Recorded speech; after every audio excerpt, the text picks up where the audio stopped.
welcome back to the channel. So we'll be discussing conceptual questions of gravitation, and this is the second one. First one you can check on my channel.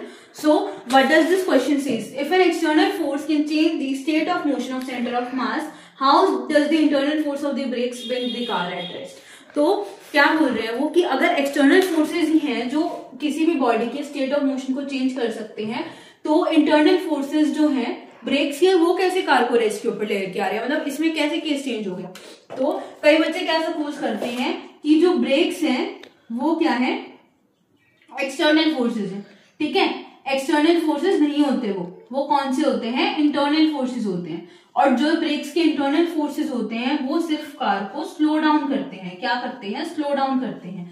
अब आप ये सोच रहे कि external force कौन सी होती है, अब जो इसको रोक रही है, तो एक्सटर्नल फोर्स कौन सी होती है इस केस में, फ्रिक्शनल फोर्स।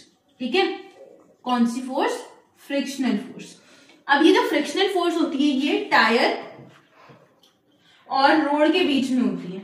ठीक है, क्या करती है, टायर और रोड के बीच में जो फ्रिक्शनल फोर्स है वो उसको स्लो डाउन जब वो होती है ना, तो उसके मोशन को अपोज करके कार को रोक देती है।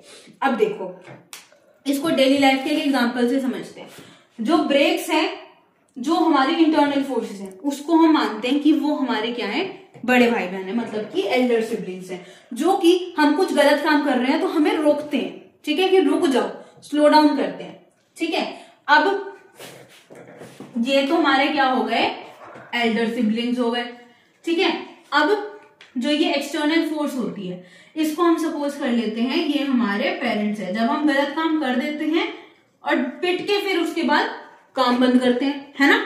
फ्रिक्शनल फोर्स जो होती है वो पीटने का काम करती है, मतलब कि जब तक पिटोगे नहीं तब तक काम रुकेगा नहीं।